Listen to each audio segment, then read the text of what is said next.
Audible is the leading provider of spoken word entertainment and audiobooks, ranging from bestsellers to celebrity memoirs, news, business, and self-development. Every month, members get 1 credit to pick any title, plus 2 Audible originals from a monthly selection, and access to daily news digests from the New York Times, the Wall Street Journal, and the Washington Post, as well as guided meditation programs. Between a full-time job in IT and a full-time job in podcasting, it gets harder and harder to sit down and read the books I'm interested in. This is where Audible comes in. I can listen on my daily commute, relaxing, or while out running errands and still get in the books I've been wanting to get into. You can download titles and listen offline anytime, anywhere. The app is free and can be installed on all smartphones and tablets. Now you can try Audible risk-free with a special 30-day free trial by visiting audibletrial.com/nerdery and murdery. That's audibletrial.com/nerdery and murdery.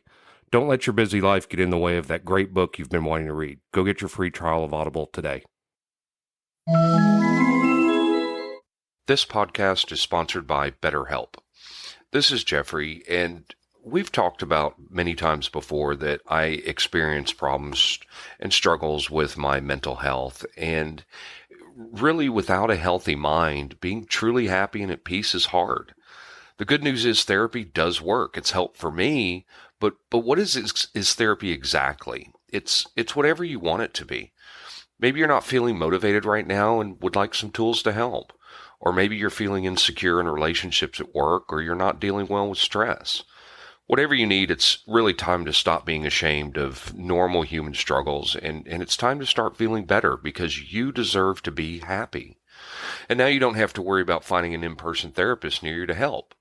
BetterHelp is a customized online therapy that offers video, phone, and even live chat sessions with your therapist, so you don't have to see anyone on camera if you don't want to. It's much more affordable than in-person therapy, and you can start communicating with your therapist in under 48 hours. So join the millions of people who are seeing what online therapy is really about. It's always a good time to invest in yourself because you are your greatest asset. And there's a special offer to Nerdery and Murdery listeners. You can get 10% off your first month of professional therapy at betterhelp.com/nerdery and murdery. That's betterhelp.com/nerdery and murdery.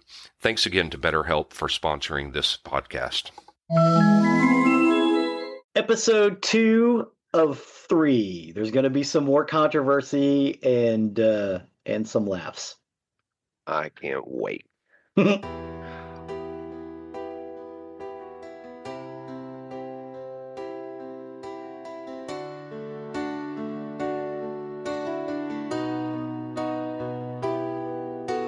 Whispers in the static, shadows deep. Stories of the strange and secrets we keep. Nerdery and murdery collide in the night. A podcast of passion, sharp as a knife.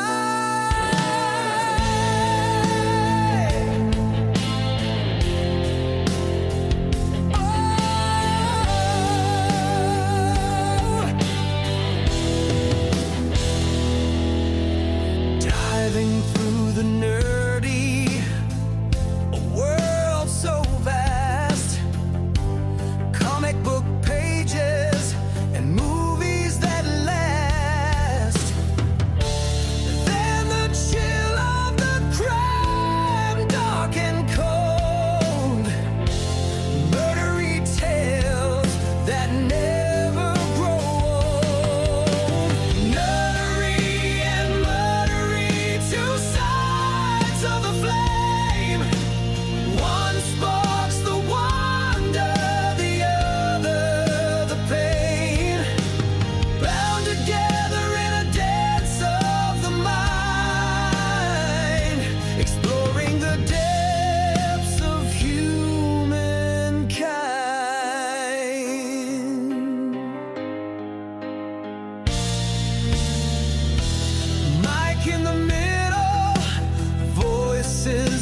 Welcome to episode 209 of Nerdery Murdering. Big 209. I'm Zig with your nerdery. And I'm Geoffrey with your Murdery. Welcome to another week of the highs and lows, the ups and downs, the good and the bad, and the nerd and the murd.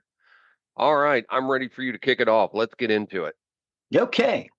Today is episode 2 of 3 of Power Ballads. So again, as with episode 1, we're going to start with the criteria that we used. Our criteria has to have power chords. It needs to be bluesy rock, has a bluesy rock guitar solo, kind of heavy or heavy, which is what gives it the power. The singer needs to sing the tits off of it. It needs to get stuck in your head. It needs to be about lost or unrequited love or fear of love. And it needs to be a little bit cheesy. And I would also say it needs to kind of tell a complex story in a short amount of time. Hence the ballad part. So, a few notes about power ballads in general. This is in continuation of episode 1. So in episode 1, we basically got up to the late 1980s. So here's where we continue. When grunge appeared as a counterpoint to the excesses of the 1980s hard rock and glam metal, one of the distinctions of the grunge style was the absence of power ballads. However, some songs from this era, such as Rooster by Alice in Chains, which Ned Radgett described as the band's own particular approach to the style, and Black Hole Sun by Soundgarden have been described using this term, and songs in its subgenre post-grunge, including ballads. Again, I think everybody wants to do their own take on this. Again, you have, in the 1980s, you have the Steel Dragon way, whereas all these glam metal bands all did a power ballad so they could get girls into the show. It was, every single one of them did one as part of a kind of a formula. And in some cases, they were incredible. In other cases, not so much. So today we're going to talk about a few more of these. And again, when we applied these criteria, we discovered that the power ballad continues. It keeps going on. It's still around.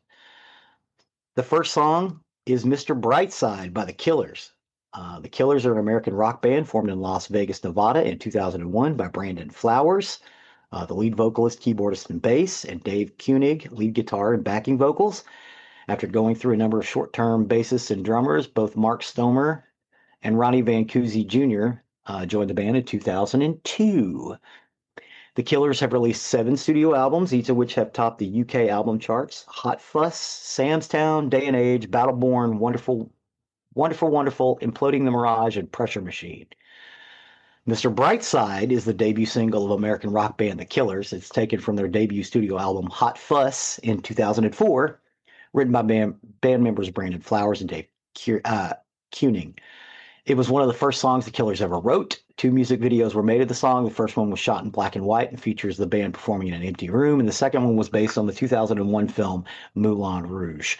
That's the one we included in the list. Before we go any further, I want everybody to stop and listen to the list. Mr. Brightside is in Moulin Rouge? No. The video is based on Moulin Rouge. Okay. Sorry, Yep. I misunderstood. Thank you. The song was first released on September 29, 2003. It became more popular when re-released in 2004, peaking at number 10 in both the United States and United Kingdom. It's the Killers' best-selling song in the U.S., where it has sold over 3.5 million copies. In the United Kingdom, it's the 3rd biggest-selling streaming song of all time and is the longest-charting single of the UK official singles chart top 100, having spent over 408 weeks on the chart as of 2024, so almost 8 years. Again, this is one of those songs. It will get stuck in your head. It's anthemic. You want to sing it real loud. It has the power chords. It's a little cheesy, and this motherfucker sings the ever-loving shit out of this song. What did you think about Mr. Brightside? So I like The Killers, but I just can't put this one up to the other power ballads in this list or last week's. I prefer Somebody Told Me of theirs over this one, but that's not a power ballad. But you would agree that this is a power ballad. It is a power ballad. I just didn't really like it very much, and I do like their stuff. So This now counts 4 that I didn't care for. Really? Yeah. Really? You like the Killers and you don't like Mr. Brightside? I didn't. That's unusual. Nope. But you recognize it is a quality song. I recognize it's a power ballad. This one blows me away. It's just one of those ones. I can't believe this. And, the part where she's touching her chest and now she's touching his. He never says dick, but I think he should have. But he does when they play it live. This is one of those ones that just blows me away. And again, when I was applying this criteria, I was like, holy fucking shit, Mr. Brightside's power ballad. It's great. The next song in our list is a masterpiece. I'm going to stop you. Mm-hmm. I'm going to stop you. I'm going to introduce this one. Okay. This is Prince's Purple Rain. Mm-hmm. So, kids, I'm going to take you back into the pod back machine. We're going to go back to the mid-90s. Oh, fuck. And there's a short, skinny, long-haired kid that gets up to the microphone in a bar full of people and starts belting out this song. Puts up such emotion into it that everyone in the bar is pulling out their lighters in unison to this music. Dear listeners, let me tell you that people stopped everything they were doing to listen to your host, Zig, sing the fuck out of this song. Every eye in the house would be on him. Got him a lot of girls, too. You can't not love this song. This might be one of the very best power ballads in this list. But I want you to all imagine Zig now belting this song out. Because he with hair. Yeah, he had a lot of hair. This was karaoke for us, and this was a required song before the night would end. People would ask for it. He did just amazing on this song, and Prince sang the fuck out of this song. Yeah, he sang the ever-loving tits off of it. Yeah. I'm not 100% sure it's a power ballad. This is definitely a beautiful song. It's a wonderful song. It is a power ballad. It 100%. He definitely leans on the country/gospel side of it because it's in a country key, which is why I can sing it. But it's fucking great. It's just long, complex. Yeah, let's just say it ticks all the boxes. Yeah. It's a wonderful song. Prince Rogers Nelson was an American singer, songwriter, musician, and actor. Oh, and thank you for saying that too, by the way. What? The recipient, I can Which still part? Sing it. The recipient. Hold on. R.I.P. Prince. So there you go. Yeah, R.I.P. Prince. The recipient of numerous awards and nominations, he is regarded as one of the greatest musicians of his generation. He was known for his flamboyant, androgynous persona, his wide vocal range, which included a far-reaching falsetto and high-pitched screams, and his skill as a multi-instrumentalist, often preferring to play all or most of the instruments on all of his recordings. His music incorporated a wide variety of styles, including funk, R&B, rock, new wave, soul, synth pop, pop, jazz, blues, and hip-hop. Prince produced his album himself, pioneering the Minneapolis sound, which we have actually covered. I would also say he hit gospel and country themes, and they are really, really prevalent on this song. You don't think of it as being kind of a country song, but if you listen real close, it's like, oh my God. And it'll blow you away. Country and funk, it's fucking phenomenal. Nobody else could have done it like that. Purple Rain is the 6th studio album by the American singer, songwriter, producer, and multi-instrumentalist Prince. It was released on June 25th, 1984 by Warner Brothers as the soundtrack album of the 1984 film of the same name. Purple Rain was musically denser than Prince's previous albums, emphasizing full band performances and multiple layers of guitars, keyboards, electronic synthesizers, effects, drum machines, and other instruments. I'm relatively certain somebody was playing a kitchen sink on this recording. Purple Rain reached number 2 on the U.S. Billboard Hot 100 for 2 weeks, being kept off number 1 by "Wake Me Up Before You Go" by Wham. Wham. It hit number 1 on the U.S. Cashbox Top 100, where it stayed for 2 weeks. It is certified gold by the recording industry and is considered to be one of Prince's signature songs. Following Prince's death in 2016, Purple Rain re-entered the Billboard Hot 100, where it reached number 4. It also re-entered the UK singles charts at number 6, placing 2 spaces higher than its original peak. In France, where it originally peaked at number 12, Purple Rain reached number 1 a week after Prince's death. Purple Rain. It is the title track off of the soundtrack album Purple Rain. It's the last song he plays. It closes the movie out. It's beautiful. It's brilliant. I've included in our playlist the video from so there's a little bit of talking before the music starts. And then everybody just tears in the audience. One of the people, a couple of the guys in that audience, if you look really, really closely, you will see a couple of guys from Soul Asylum, a couple of guys from The Replacements, a couple of guys from Husker Du, because they were all there that night at First Street Avenue. And Husker Don't. Husker Do's and the Husker Don'ts. Okay. Yeah. Joe Dirt. Thank you, Joe Dirt. There was a sequel to that movie? Yeah, I've seen it. Wasn't very good. It's all right. It did not have the heart the original Joe Dirt had. No, not at all. I'm sorry. Speaking of films, real quick, I gotta backtrack a little bit because you mentioned Moulin Rouge, and I meant to say it. I think at some point you should cover Baz Luhrmann. Oh yeah, he's definitely. I'm working on the notes for that. Perfect. Yeah. And a couple of other people too that pioneered that the idea of a musical using pre-existing recordings. It's kind of big right now. Perfect. But he was the one that pioneered that idea. Nobody had really thought of it before him. Right. You know why? Because in Australia and New Zealand they still have vaudeville. We don't have it here anymore, but it's still a big thing over there. I'm sorry, I got derailed. So yes, I derailed. Purple Rain, Prince, that whole fucking album is incredible. There's not a bad song on it. Just fucking pop it on and listen to it. Watch the fucking movie. My 10-year-old has a vinyl of this with the poster that gets played pretty regularly. We've had my thoughts on vinyl. Yeah, I love this sound. I'll say it again. It's been way, way, way long since I saw it. All the people out there, listeners, I love you all, but I don't care, that say vinyl is pure. Fuck you. No, it's not. Well, I agree. CD is a truer version of the sound. Yes. However, vinyl, especially because no one's using the cheap vinyl anymore. Everybody's going 180 grams vinyl, which is the really thick stuff that they made records out of in the 70s, which is why all the 70s albums are in great shape because they made them out of better vinyl.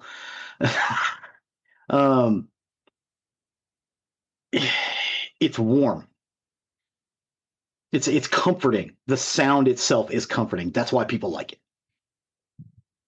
It's the nostalgia for the sound. That's what it is. But you're right. It's not a pure sound. I will agree with you. It's not pure because you're going to get the little pops and everything. Yeah, you're going to get that. And that's where I go to on that. People today, pure, it's like, no.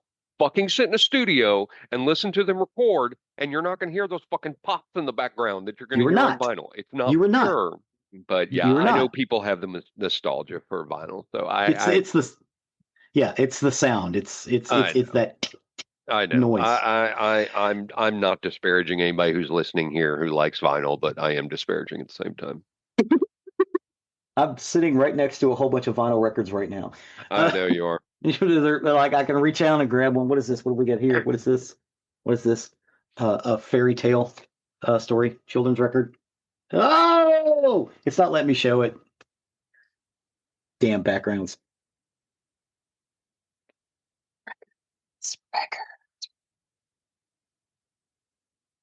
Whatever. The 78. That's a wax recording. Okay. Sorry, I got derailed there for a second.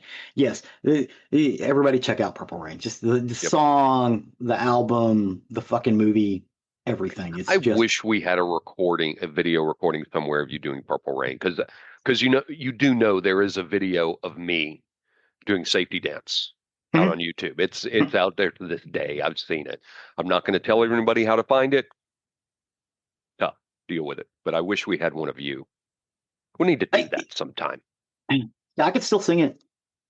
You know what? If we do another karaoke night down here, I wonder if we coordinate you coming down for that. You would have loved our last karaoke night. I mean, there had to have been 55 people Just singing. on the patio at the golf club singing, and it was such a fun night. People dancing and singing along with it. It was phenomenal. You would have liked. I mean, this was old school karaoke for you and I. Nice. Yeah, yeah, it Yeah. was so much fun. Nice. I told them, I said, y'all need to have karaoke once a month because that was too much of a money driver. People were drinking and ordering food, and Hmm. it was just bringing in money. Yeah, and plus it's a private club. You can play as late as you want. Well, you can't. So I discovered that because they told us it was only supposed to go till 9 o'clock. It started at 5 o'clock. Hmm. It was only supposed to go till 9 o'clock, but we actually went till about 10. Hmm. And um, there was one more song that the ladies wanted to do, and the DJ was saying, hey, I got to cut it off. I got to cut it off. And I went up, and I'd gotten to know the guy a little bit. It was like I said, it was old karaoke time. I bought him a couple drinks, and Hmm. blah blah blah blah. Well, anyway, he says, no, I really got to shut it down. I just pulled a $20 bill out, and I go, dude, $20, one song. That's all I'm asking for. And so he played it, and we ended up going up to 10 o'clock. I don't even remember what the song was, but like, I don't know, there were like six ladies up there belting out the whatever song it was. I don't remember. Um, I did a lot of beer that night. Um, bygones. Um, but city ordinance, we can't go past 10 o'clock because we were out on the patio Uh-huh. and there's homes around there. So city And ordinance you says can't we have it. can't go past 10 10 o'clock. o'clock, so you got to shut her down. Yeah. If it had been inside, it would have been different. But I'm on the social committee for the club and try to help build events and whatnot. And we did the karaoke thing, and we said, hey, we want it out on the patio. Yeah. More fun that way. Yeah. Yeah. So Yeah. It makes sense to me. Well, 5 to 10 should work. I mean, I get it was. It was. hard cut off at 10 o'clock. Yeah. Well, and when it started and everything, nobody was going up and nobody was going up. So I said, "Fuck it, I'll go up." And I put in Hmm. "Great Balls of Fire" and I kicked it off. And Hmm. once I did that song, then people started putting in songs, and then more people started going, and more people started going. So you would have enjoyed it. You would have had a blast. Nice. Nice. I love to cheer people on. Yeah. Yeah, I love to cheer people on. Look, man, everyone can sing. You just got to find the song that you can sing. that's correct. And And you need to sing it with fucking confidence. Because you sing yes, it with confidence, even if you're not that great, it'll roll. Bob Dylan has been singing yeah, for that's like true. 70 years. You ever heard that motherfucker sing well? No, you haven't. But Let he me does it with confidence. let me say this about that. If you go to a karaoke night and someone has the stone to get up there in front of public and Hmm. sing, whether they can sing or not. Hmm. Please applaud. Please give them applause. Yes. Please, yay, Yeah, give them some words they're of living encouragement. their internal dream singing that Well, song. they like I said, they had the stones to get up there and sing no matter what. Not everybody can do that. And I'm not Hmm. disparaging anybody that can't. That's a scary thing to go up there in front of a group of people and try to sing. That's a very scary thing. So if you do go to karaoke, I beg you, please clap for everybody who sings, no matter what. Hmm. So Yes. so hey, in this episode 209 of karaoke we're doing, Yeah, let's get on to the next one. Sorry. We're doing kind of derailed there. This is going to be window a of long opportunity. window of opportunity. The next song in our list is one of the two songs that kind of kicked the list off. It is "No Smoke Without a Fire" by Bad Company. It's the English rock group Bad Company, released on the second single from their eighth studio album, Dangerous Age. Um, Despite failing to match the success of the album's first single, Shake It Up, No Smoke Without a Fire was played substantially with Shake It Up on rock radio stations at the time of its release, eventually reaching a peak of number 4 on the Billboard mainstream rock tracks. Cashbox called it an auspicious comeback effort for Bad Company, saying that a bolder, heavy signature track lumbers away under an inspired vocal effort. So, as we said before, Mick Ralphs and Simon Kirke had just worked on a solo album that didn't go anywhere, and they decided to team up again and form a band. But Atlantic Records said that they had to use the name Bad Company because they were both in Bad Company. This is not really Bad Company. This is a band they put together with Steve Howe, who had been singing with Ted Nugent, or I'm sorry, Brian Howe, not Steve Howe, to basically belt out a bunch of power ballads because that's what they wanted to do. Dangerous Age, they did use Terry Thomas instead of Olson, who did their first album. And they kind of got the whole thing. No Smoke Without a Fire is one of those power ballads that they did off this period that I just love, even though they're kind of cheesy. I love the build up. Definitely power chord heavy, which I like. But yeah, this is one of the songs that got the idea for this list. Well, no, What do you think about I had never heard. Yeah, I had never heard this one either. But again, as we talked about last episode, I've always liked Bad Company. This one is no exception. This is a great song, and it went into my list. I wasn't familiar with it, but immediately. Oh, so you see, I prefer the other one over No Smoke Without a Fire, but I love them both. No, I like this one. Yeah, No Smoke Without a Fire. Yeah. Yep. Yeah, that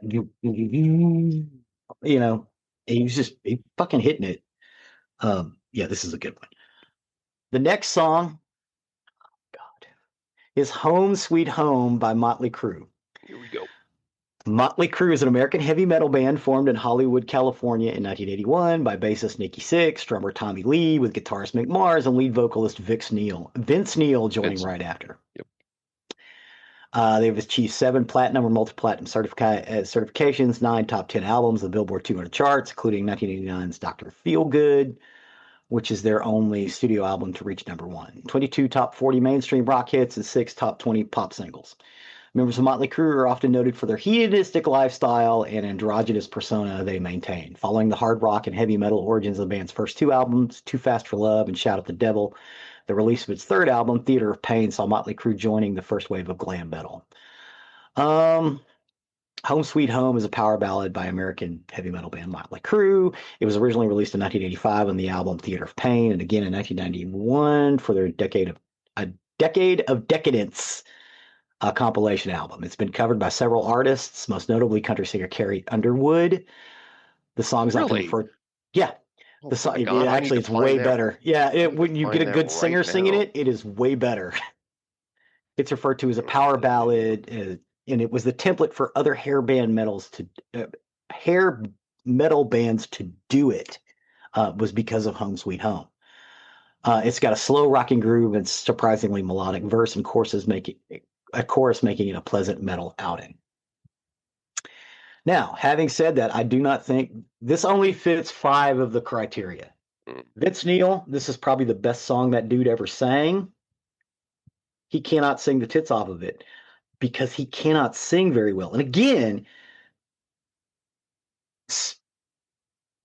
I'm not saying anything about singers who can't carry a tune in a minute bucket. Again, Robert Smith. I love Robert Smith. I like the way he sings. Vince Neil, the way he sings fits with what they do. But I wouldn't have him sing opera. The same with Bob Smith. Every other thing, it ticks this off. It's a little cheesy. They definitely did this the Steel Dragon way. It's about lost or unrequited love or fear of love. It does get stuck in your head. It's bluesy rock guitar solo, kind of heavy, and there is power chords. What do you think about Home Sweet Home? Are you fucking kidding me? This is Motley Crue at the height of their greatness. This song is tremendous. This is when Vince Neil could sing. He sung his ass off in this. He showed he had some chops at one point. I will say this is the best song he ever sang. I'm a huge Motley Crue fan. I'm a big Motley Crue fan. This song is simply one of his best. He can't sing now. If you expect to go to their tour that they're on right now with Def Leppard, Joan Jett, everybody who's seen that concert will tell you Def Leppard was great. Joan Jett was great. Europe was great. Motley Crue, not so much. And it's because Vince Neil can't sing anymore. They need to find somebody else who can do it. I mean, I know they're doing it for nostalgia and everything with this band, but this song is tremendous. Home Sweet Home is great. And there's a song that's coming later. I'm going to come back to this song. So just put a pin in that because I'm going to come back to this one. Okay. Home Sweet Home is a great song. This is a song of them being on the road and wanting to come home. And it's beautiful. I think it's great. Power ballad for sure. Power ballad. No, it's definitely a power ballad. When you think of power ballads, this is one of those things in it. I just don't care for Motley Crue. I never thought they were that good. And I know you don't think that. I know. I mean, I think this is probably the best. This and Girls, Girls, Girls are probably the best two songs they ever did. And yeah, as far as the height of his vocal performance, this is the top. He never sang better than he sang on this. I just don't think he's a great singer. And again, he was perfect for this. I love Robert Smith. I love Bob Dylan. Neither one of those guys can carry a tune in a minute bucket. I'm not saying anything untowards about guys who they have their voice and their voice sounds a certain way and it conveys the feeling that they need to convey. He did in this case. Yeah. But I recognize it as a great power ballad. I love this song. Oh, she did Home Sweet Home on American Idol. I don't remember that. I'm sorry. I'm still looking up the Carrie Underwood one. It sounds like you need to get a copy of that one. I have heard it. It's pretty good. I can't get it. When I was putting this list together, I was like, oh, really? Carrie Underwood? Yeah, it's pretty good. Yeah. So, I don't know. Like I said, this is no shock to me that I love this song. We've talked about Motley Crue in previous episodes. I'm a big Motley Crue fan. This is in my golf playlist when I'm alone. Or no, rephrase that, not with my wife because she hates Motley Crue. So. The next one is Can You Take Me High Enough by Damn Yankees. Damn Yankees were an American rock supergroup formed in New York City in 1989, consisting of singer-guitarist Tommy Shaw of Styx, singer-bassist Jack Blades of Night Ranger, guitarist Ted Nugent of the Amboy Dukes, and drummer Michael Carleone, who would later join Lynyrd Skynyrd. They were remembered for the songs High Enough and Where You Going Now, both top 40 hits in the early 1990s. High Enough is a song by American supergroup Damn Yankees from their self-titled debut album. A power ballad, it is their most successful single in terms of chart positions and sales, rising to number 3 in the U.S. Billboard Hot 100 charts, and the group's first and only top 10 pop single. It also reached number 2 on the U.S. mainstream rock tracks. The success of High Enough helped send its parent album into the top 20 of the U.S. album charts. Now, having said all this, as we've spoken about before, between 1985 and 1991-ish, depending on where you're looking at that, pop radio was either hair metal or it was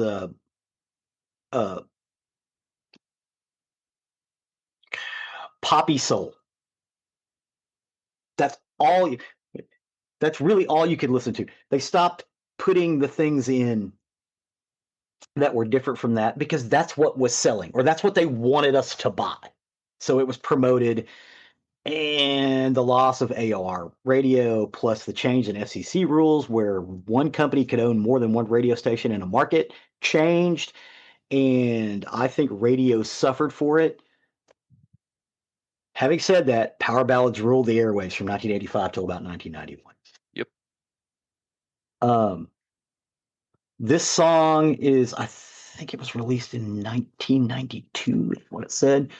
I think as far as power ballads go, in the construction and the making of them, I think this may be the pinnacle. I think this song is about as good as they got for that time period. Because as I said, power ballads are still going on. We still get them. We had them before, we had them later. But that particular hair metal band, and let's face it, Tommy Shaw and Jack Blades can sing the fuck out of this song. And it's not either one of them alone, because I don't think they could have done it as well. It's the two of them singing it together. It fucking soars. Having said that, this song is cheesy as fuck. And I don't like this song. I've never been a huge fan of this song. I agree about Tommy Shaw. His breaking and off. Jack Blades. Well, but I'm speaking specifically about Tommy Shaw. His breaking off from Styx, because Dennis DeYoung was let's say, at church. Sorry, did I say that loud enough? He was a chop. Oh, I can't stand the light. The light's bothering me. And Dennis DeYoung could sing. He really could. He was just a chop. And he is why Tommy Shaw left Styx. And Tommy Shaw went back to Styx later once Dennis DeYoung was gone. Yeah. But I'm just not a huge fan of this song. Damn Yankees was a super group. Mm-hmm. But I just didn't think they separated themselves any more than any other hair band out there. With this song, I know there's a lot of people that loved this song, but I'm just not one of them. So the count is now 5 for me. Yeah. See, I kind of see this as that again, between about 1985 and 1991, all those hair bands they do a rocker and they do a power ballad. Yeah, this is basically the last one that you've got. They didn't really do much after this one. Yeah, I just didn't think this one stood out any more than anybody else. So this was not a big one for me. This I think this one's a soarer, but I mean, we can both agree it is a power ballad. Right. Yeah. Okay. All right. The next one is "Open Arms" by Journey. Journey is an American rock band formed in San Francisco in 1973 by former members of Santana, the Steve Miller Band, and the Frumerous Bandersnatch. The band, as of 2024, consists of Neil Sean on guitars and vocals, John Kane on keyboards, formerly of the Babies, Dee Castronovo on drums, Arnel Pineda on lead vocals, Jason Derlata on keyboards and vocals, and Todd Jensen on bass. Journey had their biggest commercial success between 1978 and 1987 with Steve Perry was the lead vocalist. They released a series of hit songs, including "Don't Stop Believin'," which in 2009 became the top-selling track on iTunes. The top-selling track in iTunes history among songs not released in the 21st century. "Escape," Journey's 7th and most successful album, reached #1 on the Billboard 200 and yielded another of their most famous singles, "Open Arms." The 1983 follow-up album, "Frontiers," was almost as successful in the United States, reaching #2. "Open Arms" is off the 1981 album "Escape." It's co-written by band members Steve Perry and Jonathan Kane, formerly of the Babies. The song is a power ballad whose lyrics attempted to renew a drifting relationship. It is one of the band's most recognizable radio hits and biggest U.S. Billboard Top 100. It reached #2 on February 1982 and held that position for 6 weeks behind "Centerfold" by the J. Giles Band and "I Love Rock and Roll" by Joan Jett and the Blackhearts. It also reached #2 in Canada. Okay. Before we talk about the song, "Open Arms," "I Love Rock and Roll," and "Centerfold" by the J. Giles Band. What a great fucking three-peat. I love all three of those fucking songs. But okay. "Open Arms." We can all agree this is a power ballad, right? How can you like power ballads and not like this song? Steve Perry can flat out belt a song out. Just Steve Perry could. I didn't say now. Oh, okay. I thought you meant now. Like, he could at one point. No, it's just like Vince Neil. He used to be able to. Steve Perry could flat out belt out a song. This is one of Journey's greatest songs. Phenomenal. This is one of the greatest songs by the band that did "Don't Stop Believin'." Yeah. I think this song is better. Did you know that Escape spawned a video game? Yes. Coin Up video game. Yep. It's got their heads. Yes.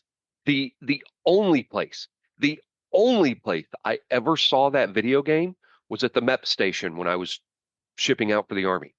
That's the only place I ever saw it. And dude, it used to sit in front of there was a copy of it that sat in the entryway of the Kroger's over on Highway 80 before they moved it down the street. That's funny. That's funny. But anyway, digress. This song is phenomenal. Journey was great. Journey had some absolute phenomenal songs, and Open Arms was just brilliant and 100% a power ballad. Yes, 100%. I actually like Faithfully a little bit more.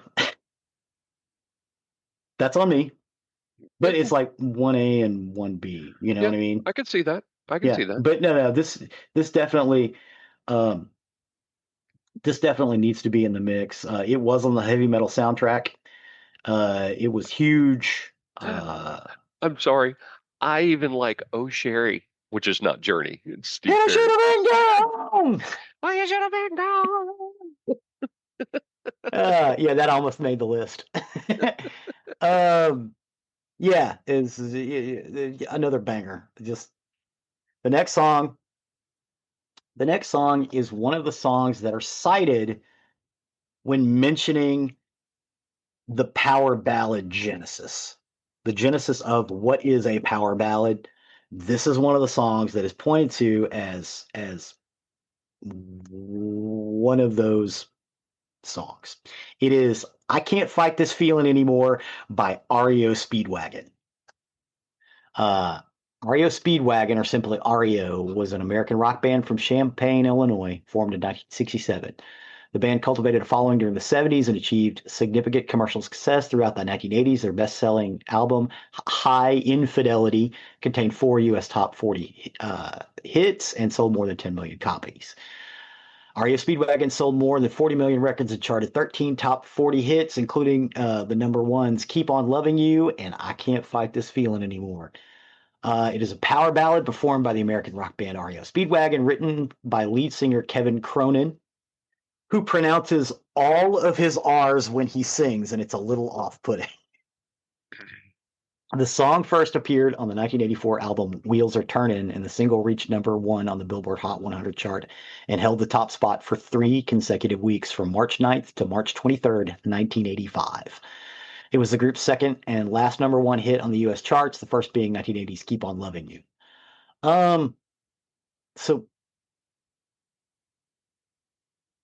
They did perform this song at the Live Aid concert in 1985. And according to Cronin, the inspiration for the song was the hurt he felt when he became attracted to a woman who was part of his friend's group. Cronin states that this woman was, of course, going out with my friend, so I kept it to myself. There was a group of us who would hang out together, and she was always there. Eventually, she and I were becoming friends, and there was no hanky-panky going on. The more I got to know her, the more I liked her, but I couldn't say anything about it. Cronin said that he was only able to finish the song when he couldn't fight the feeling anymore and made the move to kind of go for it. He said he knew those verses were something special because of the depth of feeling he felt for them. I couldn't force it. Cronin said that when he did express his feelings to the woman, they ended up having a great relationship, and although it didn't last, they are friends to this day. So there you go. Nice little happy story. What do you think about I Can't Fight? You're holding up a 6. You don't like this song? I actually hate this song. I mean, is it the R's? Is it the way he pronounces the R's? Because that is off-putting. Forever. I find him whiny through this song, and I know a lot of people love this song, and it was a huge hit for them. Oh, fuck, it was. It was everywhere in 1985. I hated this song, and due to this day, 6 people. 6. Wait, I Can't Fight This Feeling Anymore. Yep. Yeah, a lot of people love on this song. Yeah, that's 6 for me. I would say that I think this song ticks all the boxes, but the box it ticks the biggest is the last one. Oh, yeah. This song is fucking cheesy. It's a power ballad. I'm not debating that at all. Yeah. It is 100% a power ballad. Yeah, but it is 100% cheesy too. I just hate this song. Yeah, and REO Speedwagon was originally like a kind of a hard rock band. But Kevin convinced them to do ballads, and they sold, so they kept letting him do them until they stopped selling well, and then they went back to rocking, and then after that they became a People tell me they greatest hits love this song, and I mean, my response is always like, "Ooh, REO Speedwagon." album. Ooh. I hate that song. You know what? I don't think any of the songs in this list I actually hate. I hate this one. I don't think we've got any that I actually hate. The next one I fucking love. It is Still Loving You by the Scorpions. And who the fuck told them they could go this hard on a power ballad? Jesus fucking Christ. The Scorpions are a German hard rock band formed in Hanover in 1965 by guitarist Rudolf Schenker. The longest running and most successful lineup of the band included Schenker, Klaus Meine on the vocals, Matthias Jobs, lead guitar, Francis Buchholz on the bass, and Hermann Rebel on the drums.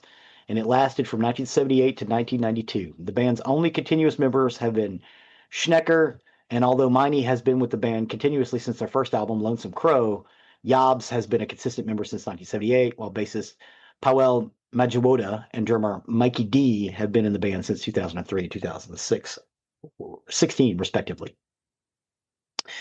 Still Loving You is a power ballad by the German hard rock band Scorpions. It was released on June of 1984, the second single from their ninth studio album, Love It First Sting.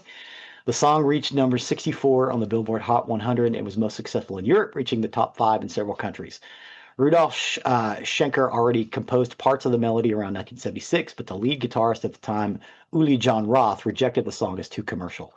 It was not until 1983 when the composition was completed and singer Klaus Meine added the lyrics. In an interview with Songfacts, Schenker explained, "It was a story about a love affair where they recognized it may be over, but let's try again." And when I say it goes fucking hard, Jesus fucking, you need to play this motherfucker loud. It goes hard. This charted all over the fucking world. And again, they're a German band, but they like to sing in English. They had several hits over here. But again, it's one of those songs that all the genres liked. All the genre kids liked. You know, the kids that were into metal liked it. The kids that were into like goth and punk and stuff like that, they also liked it. It was a weird one. What did you think about Still Loving You by the Scorpions? So we're going to go back to 1985. 84. Late 84, early 85. We're going to go back to that time period. Really step back about a year to about 83. But anyway. Okay. Those of you who have watched the show or, those of you who have seen us in person have known that I have had short cropped hair since I got out of the Army. Mm-hmm. I've never let it grow long again. It's always been short. I might have been a little longer than I am now, but I had short cropped hair. 1983, your host Geoffrey had a mullet, a long shoulder length mullet. Really? Why have I never seen pictures of this?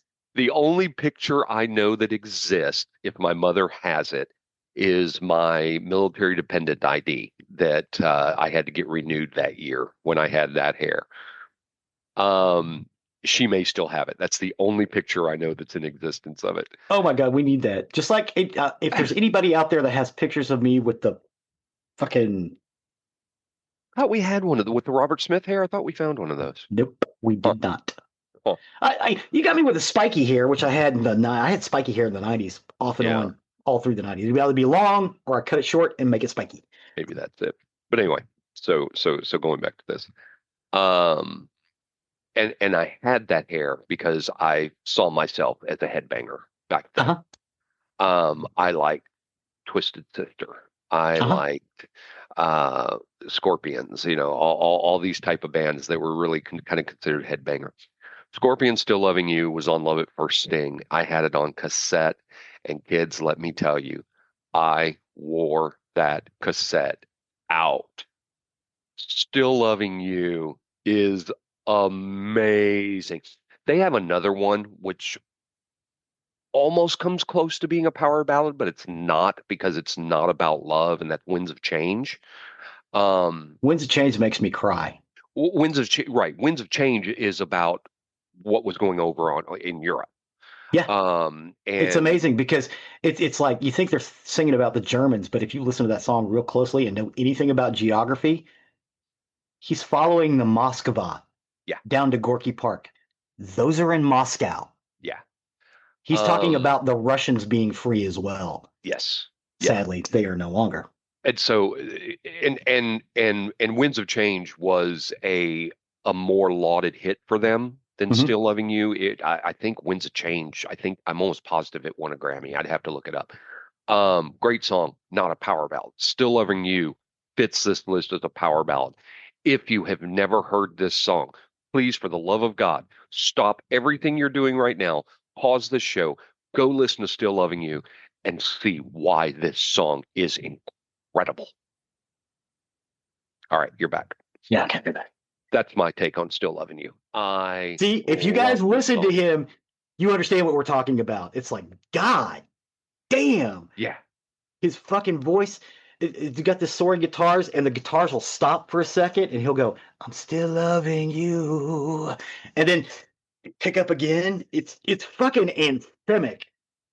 Well, definitely a power ballad. The only box that this song doesn't check, this song is not in the least bit cheesy at all. No. I think this is the only one on the list that isn't. Yeah.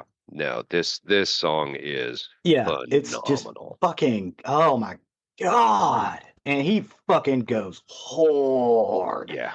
Yeah. It's amazing. Amazing. Amaze balls. Amaze balls. Okay. The next song, there's going to be some controversy around the next song. It's not the song itself. The song's great, but what I'm about to say. We'll go with the background on it. It is All the Love in the World by The Outfield. Actually, it's just All the Love, but the tagline is All the Love in the World. They were an English pop and rock band formed in London in 1984. The band achieved success in the mid-1980s and are best remembered for their hit single Your Love. The band's lineup consisted of guitarist John Spinks, vocalist and bassist Tony Lewis, and drummer Alan Jackman. They had an unusual experience for a British band that they enjoyed commercial success in the United States, but never in England.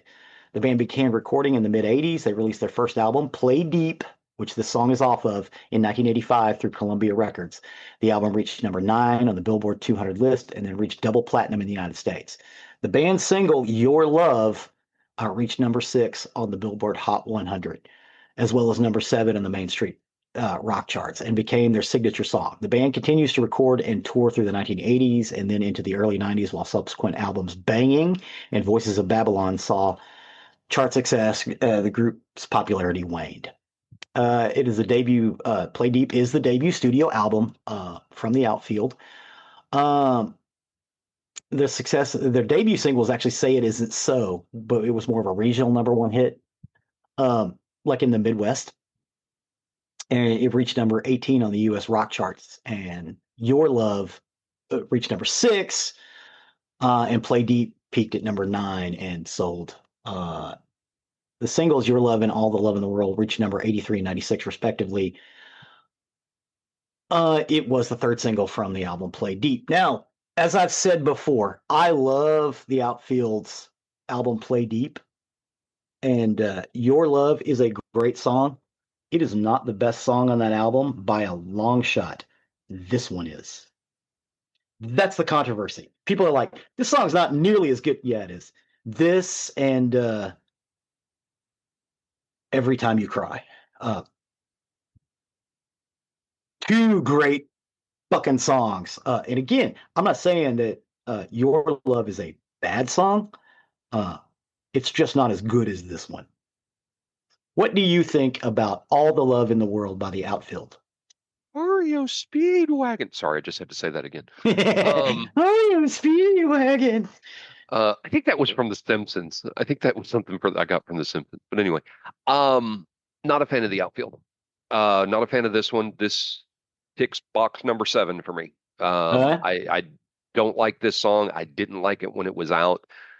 Do I agree it's a power ballad? Yes. But this one is just not for me.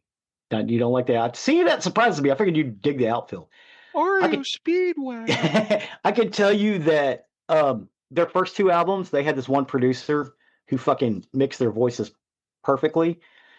They decided to get rid of him, and their next two albums, they got a different producer that makes Tony Banks' vocals sound different.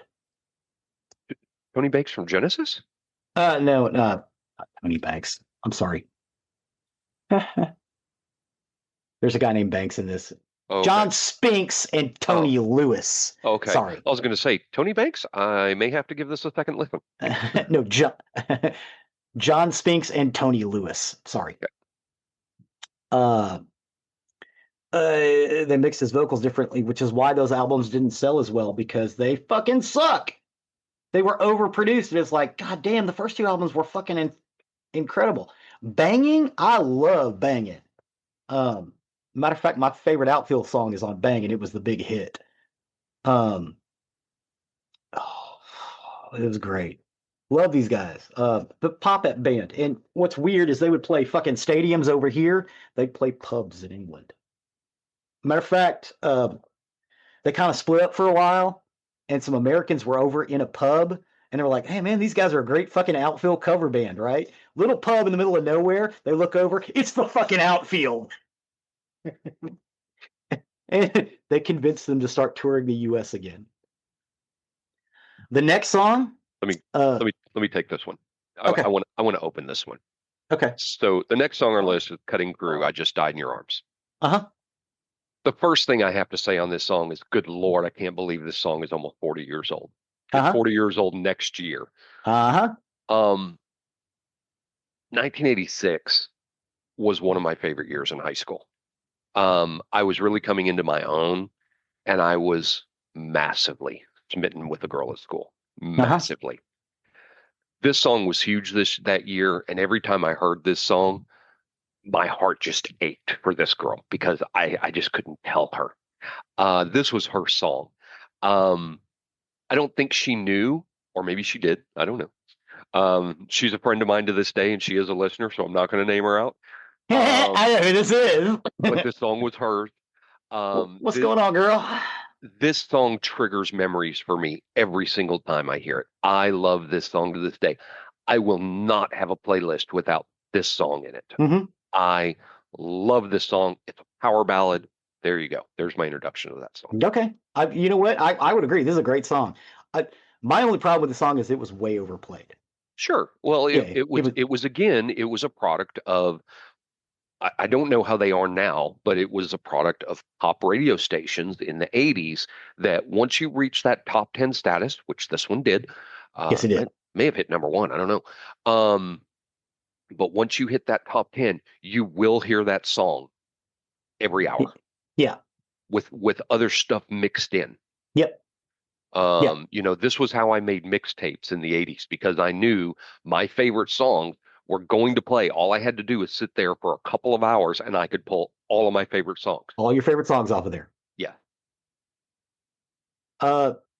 Cutting Crew are an English rock band formed in London in 1985. That's the name of the band. Which I did not know. I thought they were European for the longest time. I thought they were like Dutch. No, they're English. They're best known for their debut studio album Broadcast and the hit single I Just Died in Your Arms and I've Been in Love Before. I would also say there was a third single off that one called One for the Mockingbird, which never gets the props it deserves. One for the Mockingbird is an incredible fucking song.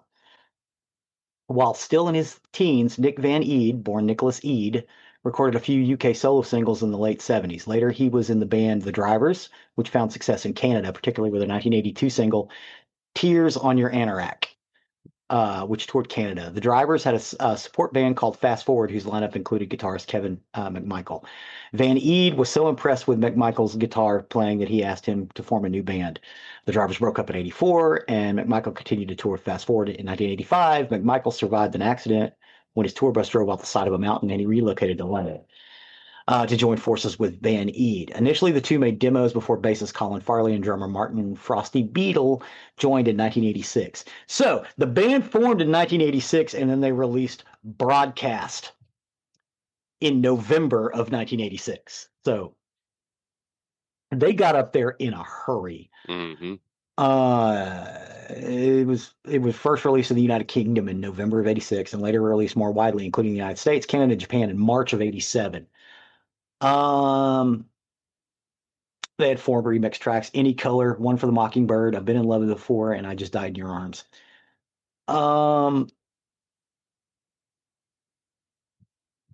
There was a imprint of Virgin Records America, and this was like the first album that they released. It is the debut single. It has been described as the power ballad and the band's biggest hit, peaking at number 1 in the United States, Canada, Norway, and Finland. So yes, it did hit number 1. According to Van Eede, he wrote down a lot of song titles of ideas on a sheet of wallpaper, and one of the lines written there was, "I just died in your arms tonight." The line came to Van Eede while he was having sex with his girlfriend. Van Eede said, "I actually remember saying that and wrote it down." He woke up in the morning, wrote the song, and recorded a demo in 3 days. He first added some chords in the line, singing it phonetically before adding other lines from the wallpaper to construct a song. So basically, he had a sheet of wallpaper that he just wrote a bunch of shit on. Mm-hmm. He wrote for 3 or 4 hours before realizing that what he was singing about. He said, "I'd split up with my girlfriend, and we got back together, and one night there was a lot of guilt because I should have kept my distance."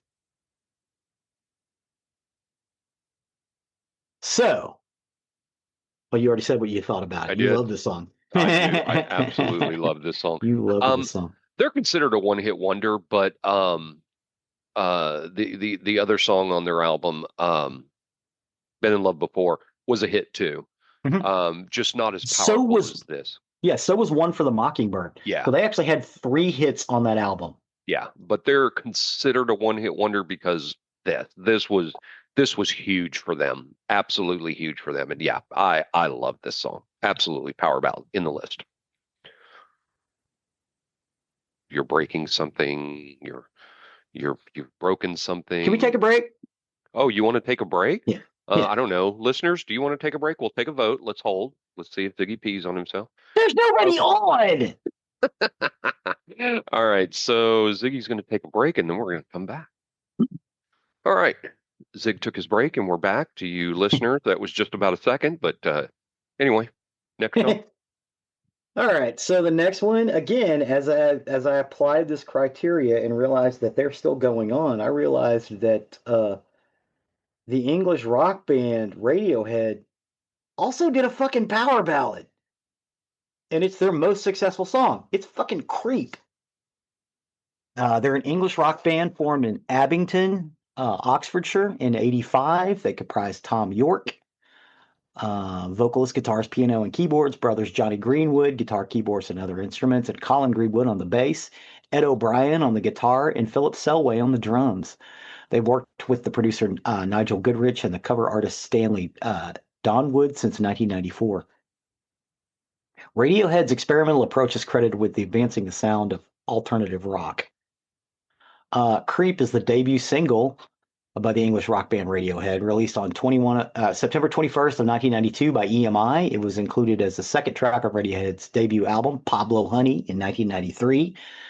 It features blasts of guitar noises by Johnny Greenwood and lyrics described as obsessive, unrequited attraction. Now, I have heard the story of how the song came about.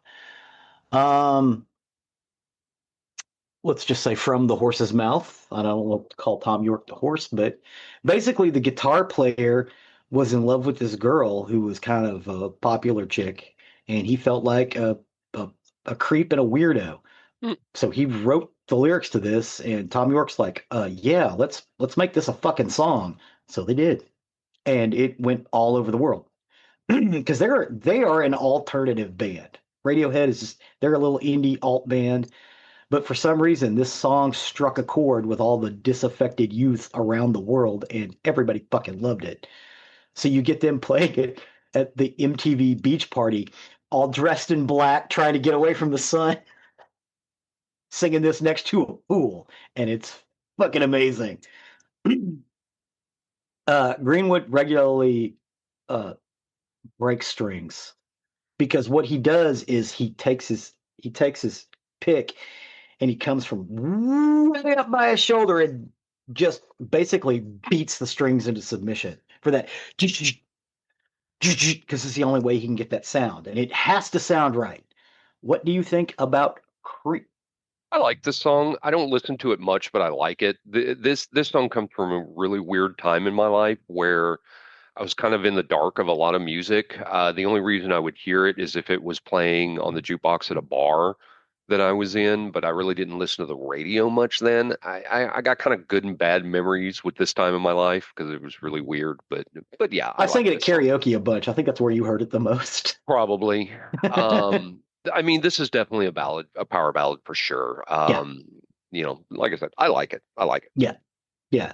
I would say the giant cheesy point goes to the fact that there are a bunch of weird, odd looking Englishmen singing about unrequited love and playing power rock. It looks incongruous, but they pull it off.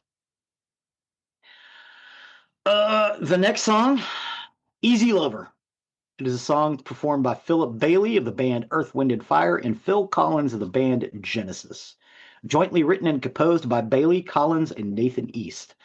The song appears on Bailey's solo album, Chinese Wall. Collins has performed the song in his live concerts, and it appears on both his 1990 albums, Serious Hits Live, and his 1998 compilation album, Hits.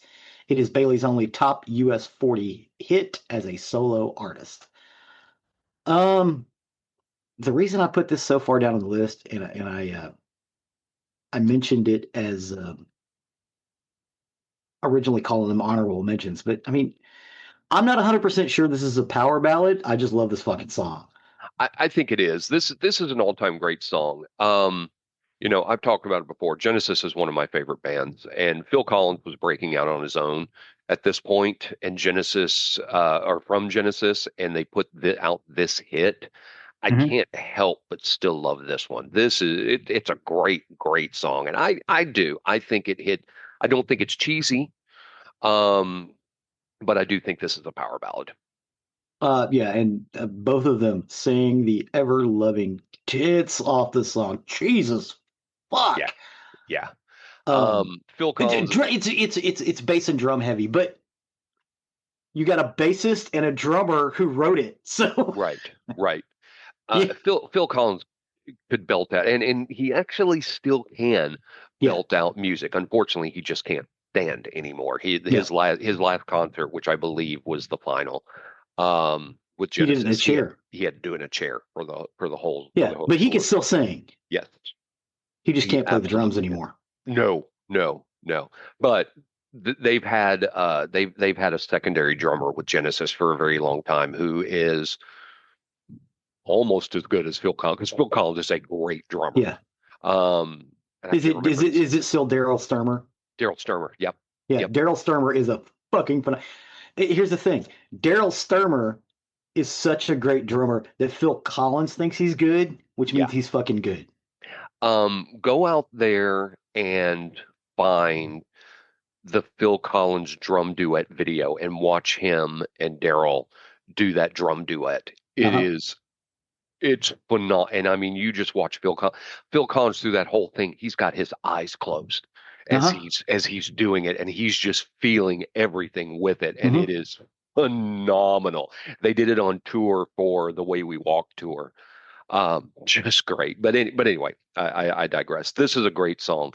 I think Daryl played the drums on this too. I'll look I'm that up. pretty sure it was Daryl that played the drums on this. Um, uh, oh, what else can you say? Philip Bailey, and I always want to say Philip Michael Bailey, but it's not. It's Philip Bailey and Philip Michael Thomas, but they're around at the Yes. same time. Yes. No. Oh, wait. Daryl was electric lead and rhythm guitar on this one? Yeah, Daryl Sturmer is a multi-instrumentalist, so that Okay. actually doesn't surprise me. Okay. So he was electric lead and rhythm guitar on this one. The guitar work on there is great. Way to go, Daryl Sturmer. They don't credit anybody for the drums on this. Well, it must have been Phil playing them. Interesting. Probably. Yeah, because they're just fucking heavy. Oh, yeah. Phil was on drums. There we go. Yep. Yep. Cool. Good song. But yeah, this is a beautiful fucking song. Yep. And it has an Earth, Wind, and Fire feel to it too, which Yep. makes it even fucking better. The next one is more of a modern tune. It's I Write the Sins, Not the Tragedies by Panic at the Disco. The reason I put this in, this song is about, how did I put it? I'm going up here. It's about lost or unrequited love or fear of love. The problem is the singer is not the person who the love problem is happening to. He is witnessing it at a wedding that is falling apart, and that's why I love this tune. Panic at the Disco is an American pop rock band formed in Las Vegas, Nevada in 2004 by childhood friends Ryan Ross, Spencer Smith, Brent Wilson, and Brendan Urie. Following several lineup changes, Panic at the Disco operated as a solo project of frontman Urie from 2015 until its discontinuation in 2023. I Write the Sins, Not the Tragedies is the second single from the debut studio album A Fever You Can't Sweat Out from 2005. It was released in the United States as a digital download on 16th of November 2005. The song is built upon a pizzicato cello motif that was played by session musician Heather Stebbins. It reached a peak of number 7 on the U.S. Billboard Hot 100s, the band's only top 40 hit until the release of Hallelujah in 2015. And the only top 10 hit, High Hopes, in 2018. While the song failed to reach the top 10 of the Modern Rock Tracks chart, peaking at number 12, the song's success in the Hot 100s and mainstream top 40 at number 2 made the song one of the biggest modern rock hits of 2016 and is still one of the band's most played songs on all alternative radio stations. So it got bigger on the main charts than it did the indie charts. This is an indie band. What do you think about I Write Sins, Not Tragedies? Total is now 8. Didn't really like this one. I've heard a couple of their songs before. I'm just not a fan. The what I did find interesting about this, and I don't know if you knew this or if you heard this. If you did not hear this, go back and listen very carefully. They sampled Eleanor Rigby on this song. Yes, they did. Yes, they did. To me, it was very evident that it was Eleanor Rigby playing. Yeah, they used a little bit of Eleanor Rigby in this song. Yeah. Well, I mean, and their name is an ode to a Smith song, Panic at the Disco. A lot of people like this band. Lot of they're a massively popular band. You definitely sing along, and you closing the goddamn door. That's what rings with me with this song. It's just like, oh my God, that's the way people really say that. Mm-hmm. You don't hear that much in music. Usually it's fairly flowery. I chime in with, haven't you people ever heard of closing the goddamn door? It's like, wow, boy, he's hitting on all 8 cylinders. Yeah. But again, my problem with this being a power ballad is usually the power ballad is sung from the perspective of someone in the process. This guy's not in it. He's standing at the side watching this fucking wedding fall to pieces. And he's just trying to say shit to make people stop arguing. I love it. But I mean, it does fit the criteria. Right. And it is a little cheesy. Well, that is it for 209's list. Sweet. Stay tuned for 210. Yes, coming up next. Part 3. Week. Yes. Again, big fan of this genre overall. Like I said, the total is now 8. We're at 20 plus songs. And there's only 8 that I either didn't care for or Mario Speedwagon hated. Mario Speedwagon. Power ballads I'm a huge fan of power ballads. So great list. With that, we'll step over to the murdery side of the house. Murder. For today, I got my information off Murderpedia. Murderpedia. Crimes. Crimes. Yeah. CRIMEZZZ.net. Weird Darkness, Wikipedia, and Medium. And this is the story of Magdalena Solis. Magdalena Solis? Yep. I've known this story for a while. I've heard this one before. I'd forgotten to put this on my list, and I was looking for topics not too very long ago, and I ran across her name, and I'm like, oh yeah, that story. So this takes place in May 1963. Very warm day in May of 1963, and 14-year-old Sebastian Guerrero was out exploring near the small village of Yerba Buena, which is sometimes spelled Yerba Buena in two words, which is in southern Tamaulipas. Tamaulipas. Thank you, Mexico. There's a bunch I'm not going to be able to pronounce here. In your defense, that's actually not Spanish. It's older than that. Yeah. I started asking Chuck to teach me Spanish,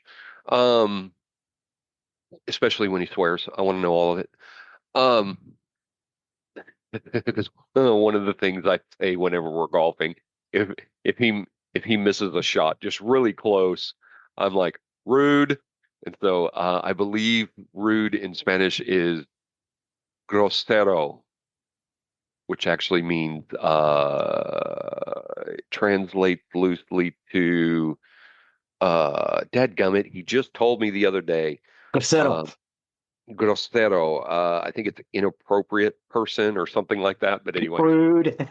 Rude. I say every time he misses something short, I go rude. Anyway, so this is at the feet of the eastern Sierra Madre Mountains. The area has many caves, and there's a lot of legends about lost gold and hidden treasures inside of them. It was almost dark, and Guerrero saw something that intrigued him. There were flickering lights coming from inside a nearby cave. So he went closer to investigate. He began hearing sounds, which he realized were human sounds, but not sounds of talking or singing. He thought he even caught a whiff of the scent of incense, which was probably copal, which is the resin that was used by the Aztecs, now used by brujos and curanderos. Brujos.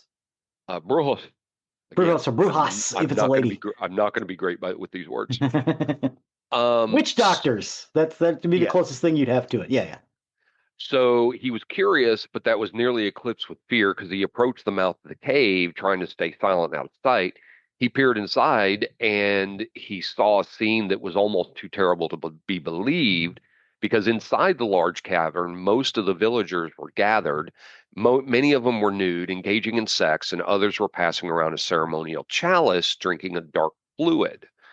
At the far end of the cave, there was an elaborate altar, and Guerrero saw where the dark fluid came from, and it came from a human being who had been hacked to pieces, and the final drops of his blood was being collected in these chalices.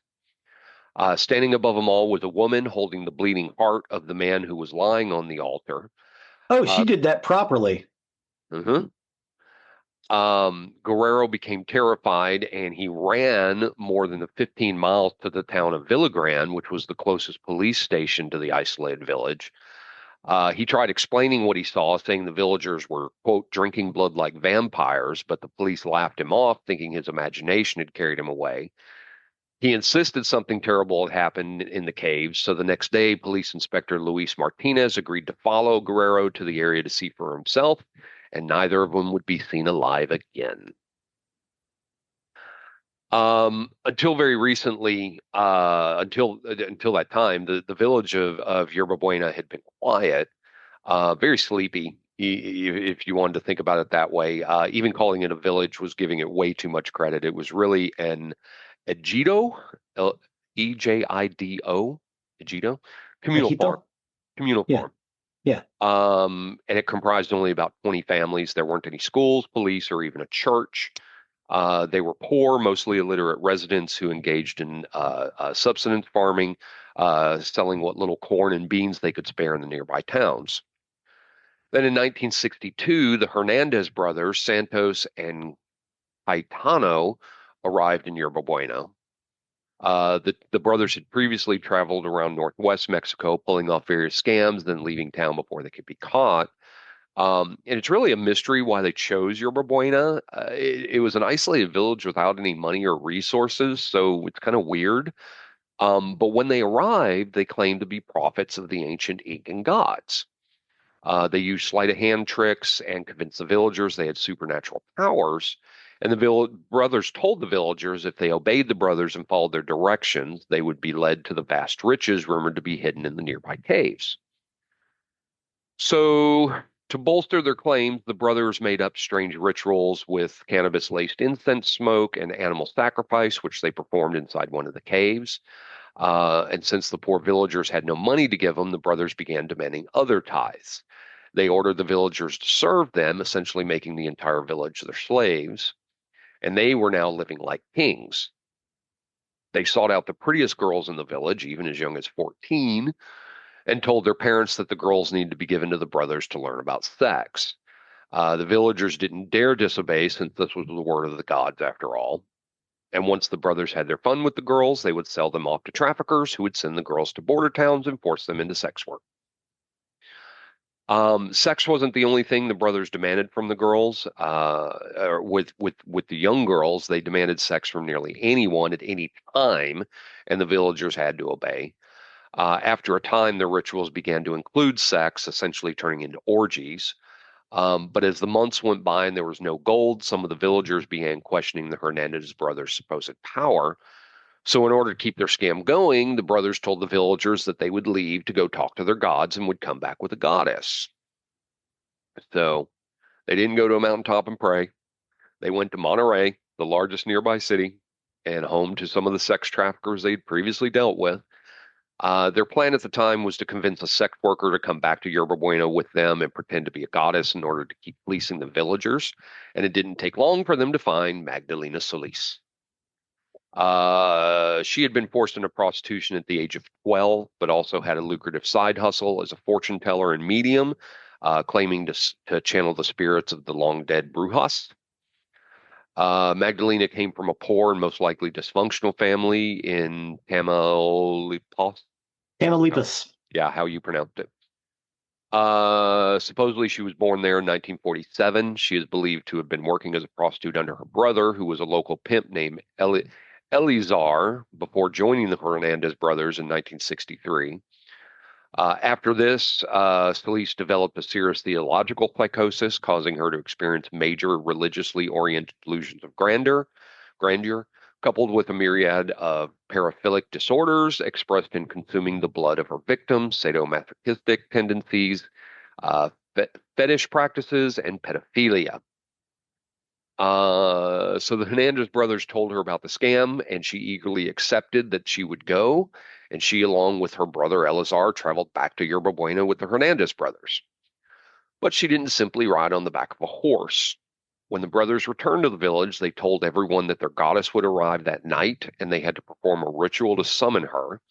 So that evening, the villagers participated in the brothers' ritual, and at one point, the brothers produced a thick cloud of smoke, and once it cleared, Magdalena Solis stood before them. The villagers were awestruck, and the formerly abused girl now held total power over the villagers. She was supplied with all the cannabis and peyote she wanted, which was quite a bit. And under the influence of these drugs, Solis now really believes she was a goddess, specifically the reincarnation of the Aztec mother goddess, Cotlicu. We'll go with that. I'm sorry, what? Cotlicu, Coatlicue. Cotlicu. Okay. Some Aztec goddess. Yes. Under her reign, the cave rituals became even darker. Villagers were given peyote, either consensually or not, during the rituals, making them highly susceptible to her commands. She insisted not only should they perform animal sacrifice, but they should drink the blood to gain immortality. Thank you. She insisted they should drink the blood to gain immortality. And then the ritual orgies escalated as well. And like nearly everything else, they were directed by Solis, who demanded the villagers engage in incest and bestiality. I was about to say, yay, orgies! Well, no. Not so much. Not incest and bestiality. Not so much. No. At one point, two of the village men began to question the increasingly disturbing new religion and wanted to leave. So Solis labeled them as unbelievers and ordered the villagers to beat the men, then lynch them. Hey, sounds like Scientology. I'm going to get visited. Somewhere, someone in Scientology went ding, ding, ding, ding, ding. Sorry, they're scary. Yes, they are. From that point, her bloodlust spiraled out of control. She insisted that the rituals now include human sacrifice, and any villager who wasn't obedient enough would find themselves on the altar to be beaten, burned, and hacked to pieces by their fellow villagers. In the name of Quatlique. Huh? In the name of Quatlique. I just learned the pronunciation myself. Quatlique. Lique.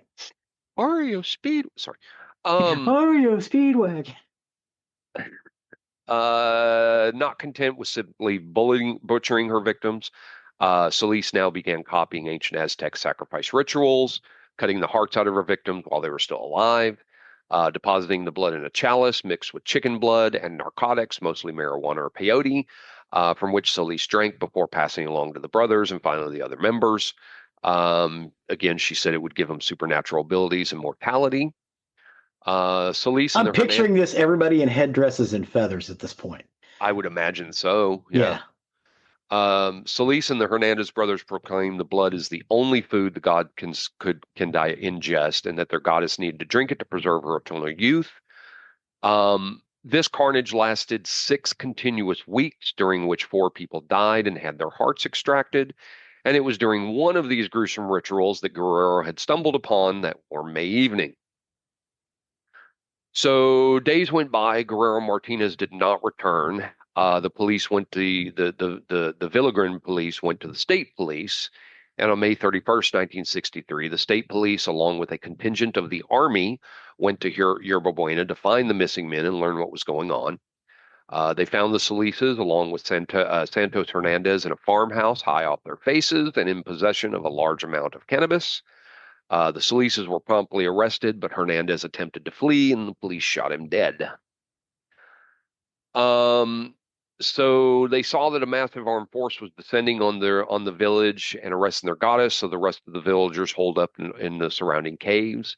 The villagers and the police and army engaged in a shootout, but the few poor villagers were massively outgunned.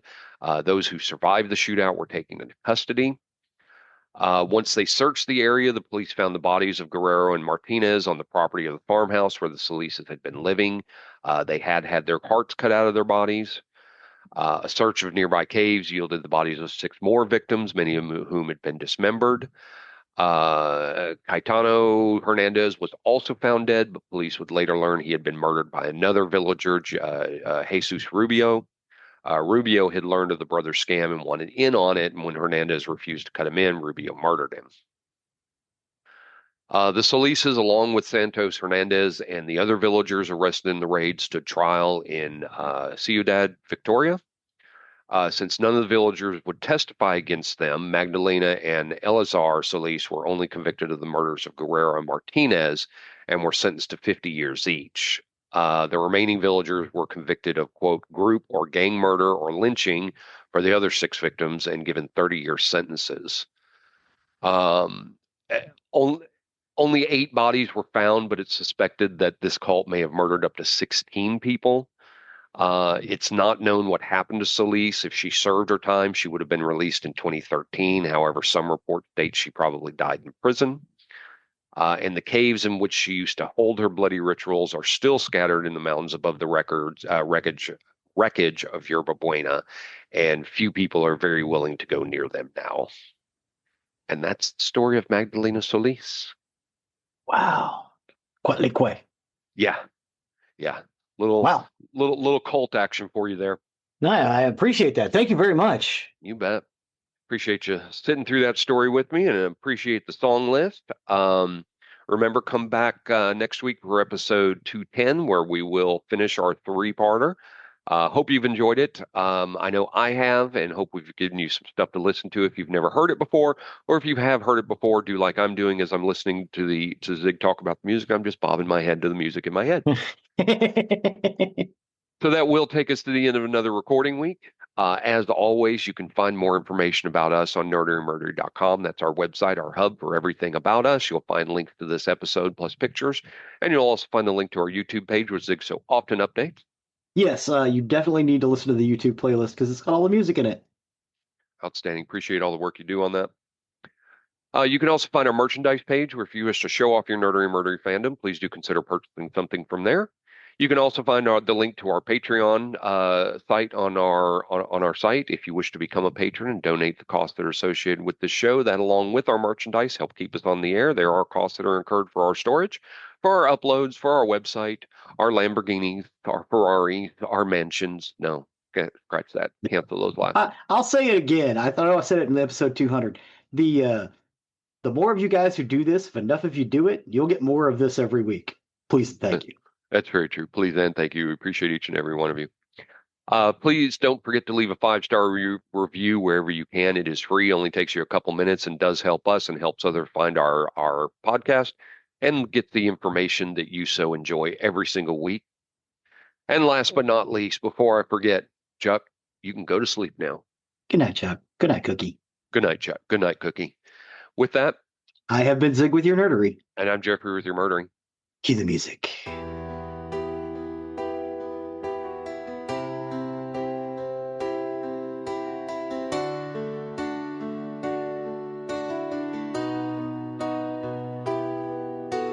Whispers in the static, shadows deep.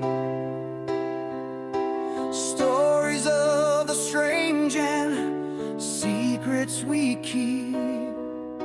Nerdery and murdery collide in the night. A podcast of passion, sharp as a knife.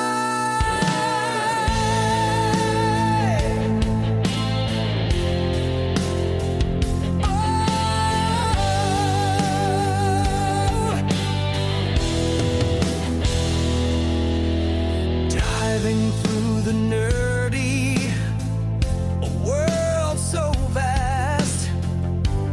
Comic book pages and movies that last. Then the chill of the crime, dark and cold.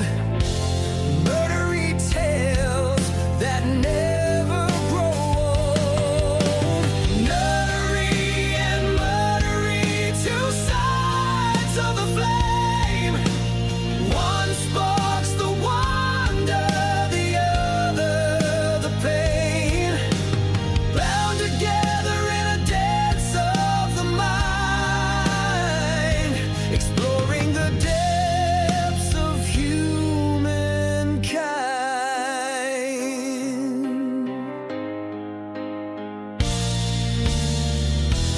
Mic in the middle, voices entwine, exploring obsessions, crossing the line. From the geeky joys to shadows of dread, a